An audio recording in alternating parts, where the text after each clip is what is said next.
Um, I want to make a plug before I start this talk. I'm going to talk about 1983, and I want to talk a little bit about the hydraulics and things like that. But last year I talked about Pinyon Plain Mine, which is a uranium mine on the south rim, about 8.5 miles from the rim itself. And there's some of us, Carl, Laurie, I, who have some concerns that it might impact the springs of the Grand Canyon. In 1995, myself, Jim Fitzgerald, who was in my research group, we were the first ones to find high uranium in Horn Creek below an old defunct uranium mine. And right now in Pinyon Plains, they're pumping out, they have pumped out over 80 million gallons of water from underground. It's an underground mine. And it's very high in uranium and in arsenic. And so this is a concern for people as far as the long-lived springs that we have, whether they're going both the quantity and the quality of the springs. And so I just wanted to make a quick plug for that before I started talking about 1983 and going down the river.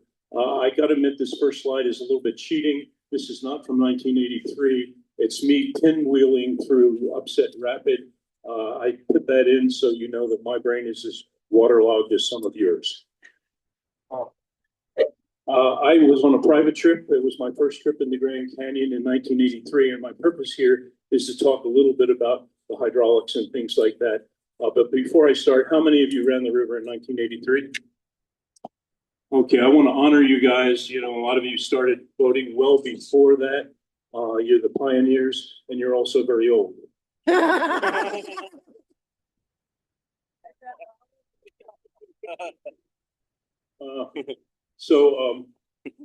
I guess this private trip, we hit it right at the peak. We went in June 15th, and it was 52,000. The numbers I'm going to give for what the river was flowing are not as accurate as, say, in the Green Mile, because the Park Service just estimated when they told us what the river was rising to. And so that's what I'm going to use. Let's see if we go. First of all, those of you, a lot of you know what happened in 1983. There was a slug of water coming down the river at Glen Canyon Dam. And the theory then was a full dam is a happy dam. And so what happened was so much water came down that it cavitated. And Dave Wegner showed a slide like this yesterday. Rocks were coming out the size of Volkswagens. The concrete in the tunnels actually began to, the concrete was gone, the rebar was gone, and actually the sandstone was being spit out of the spillways. I had an opportunity actually to walk through Hoover Dam spillway, which was minor damage afterwards. It's like going through a big gun barrel, actually.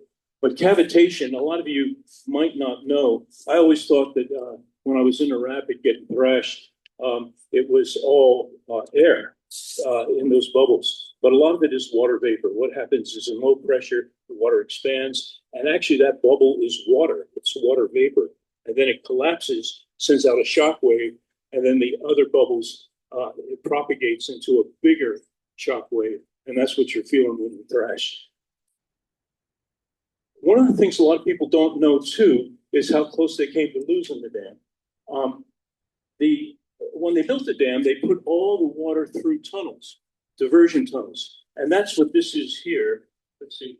That's what this is here. For reasons of economy, when they built the spillway, they came down to the diversion tunnel and they put a plug back in here in the old diversion tunnel. What that means is that this, at the elbow here, if it had eroded, what would have happened is the whole lake would have drained through the old diversion tunnel, which would have been a real experience.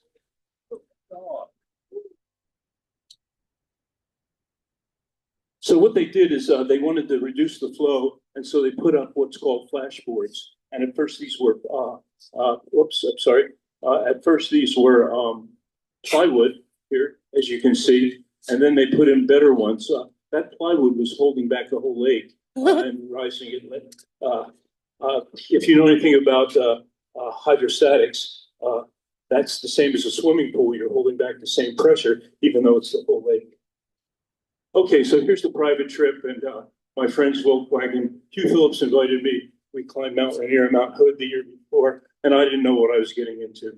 So here we are at the beach, launching at Lee's Ferry. And actually, Martin Litton was there, and a whole bunch of people were gathered around Martin and saying, what was the river doing? And where was the swirly parts? Oh, the gems are really swirly, and geez, the inner, the granite narrows, oh man. And so they were all kind of confabbing as to what to do. And we weren't sure whether we were going to go or not, but we decided to do it. And so some of the rapids were easier, some of them were gone. House Rock was about maybe when we went through. And hopefully there'll be a time for you to tell a little bit of your stories, 83 guys, if I have time at the end. But Upset was not too bad. Bedrock was trivial. Grapevine and House Rock. We didn't even know we went by House Rock. Some of the rapids appeared where there weren't rapids before. So here we are getting ready. And there's the beer. Now, most trips launched before we did. We didn't launch until late afternoon. And the river flow was really, really fast. And we camped at Badger Creek. And it took us probably less than an hour to get down to Badger Creek from Lee's Ferry. You can see in the far right, me paddling the wrong way. I was in a kayak. We had 3 rafts. The rafts were 15 feet for 2 of them, and one of them was 12 feet long. So during that year, there was all fast water rescues. Unlike a lot of rapids where you can just wait down below the rapid for people who have fallen out, sometimes they went long distances. There were very few beaches. People were sharing beaches, but there was a real camaraderie. Everybody, as they went down the river, would ask beach parties how they were doing and vice versa. It was really quite an interesting year. So here's our party. That's the discoloration there is because some of our cameras took a swim. But there's our 12, oh, excuse me. I keep pushing the wrong button here. That's our 12-footer, and there's a 15-footer there, and there's me and my hockey helmet. I swam in 24 and a half. I realized how ill prepared I was, but it was rocking and rolling. There were quiet places, but the river was really high. There were, as I say, fewer campsites, but everybody was helping out each other like we usually do. I put this picture in of the Silver Grotto of Chinuma 1, and the reason I did is because you could step into it. You didn't have to climb. Oh. The same with Olo. Olo, you could just step into it. The river was that high. Actually, it may be hard to see, but this is South Canyon here. The water's pretty high. A huge, huge eddy here with a lot of driftwood. I should mention the driftwood, particularly near the end of the trip. As the river came up, all sorts of wood came down. You were going through rapids with logs and things of that sort.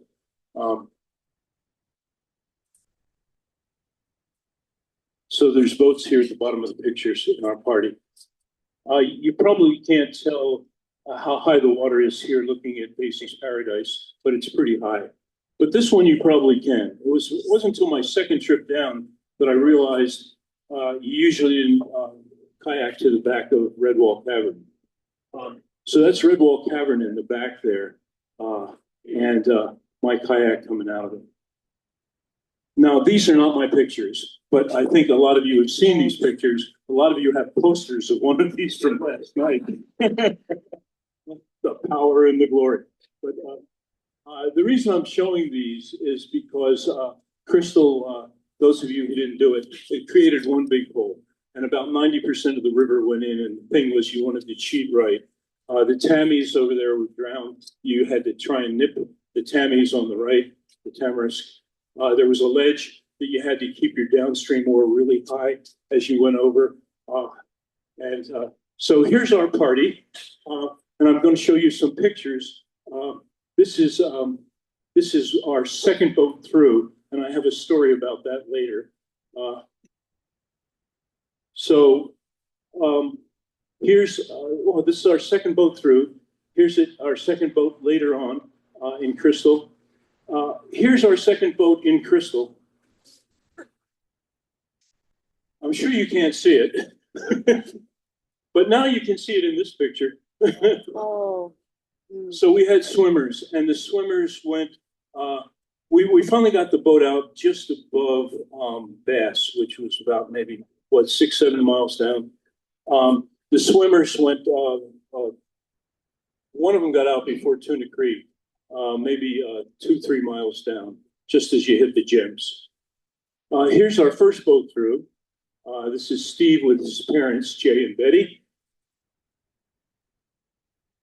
And he had a good run to the right. Here's our 12-footer that just nipped the big hole going through. And there's me looking at our overturned boat.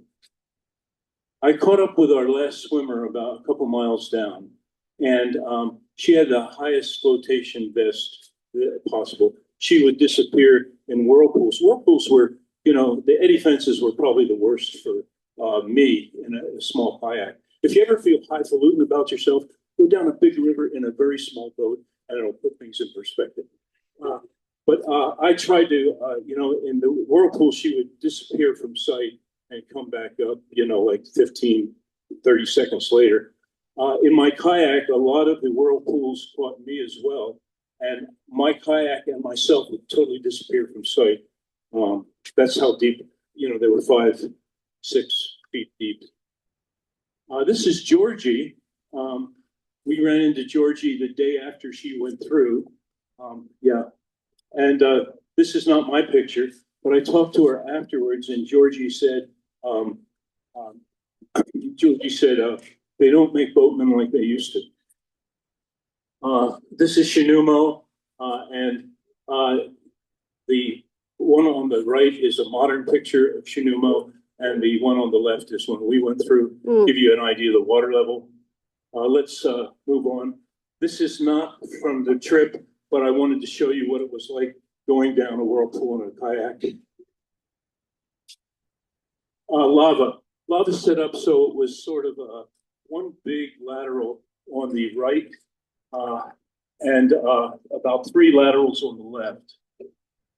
And so the idea was to move down the middle and move left. So here's our boat. I want you to notice the rocks there, and there's the lookout rock right above this picture here. And so just to give you an idea, there's where you scout. There's where you scout, and there's where the water level is if you look where the rocks are. The one on the left is a modern day picture. And so you can see that the water was pretty high. Those rocks there and there. Okay, so here's our one of our boats going through. There's the big lateral. That's a real good run. Here's our 12-footer going through. There's me going through. And so right at the end here, I wanted to mention that the Emerald Mile guys passed us just below Lava at sunset. And so we yelled, "Hey, you want to come in and have some coffee and some dinner with us?" And they said, "No, gotta go." So this is the last slide. This is our party, private party. Hugh Phillips, who invited me, is on the left. Steve, the kind of leader who had the most experience, was on the right. His parents are up top there. Robin in the pink is the one, the boat woman on the 12-footer. Tom with a cigarette hanging out of his mouth. He's was the passenger in that 12-footer. I'm in the middle there on the bottom, and then Steve's brother Chris and his girlfriend Lisa are there as well. So that's all I have here, and thank you very much. Thanks, Tom. Thank you here. Who's here? You want to introduce him? Yep. All right, thanks, Dave. Next, we're going to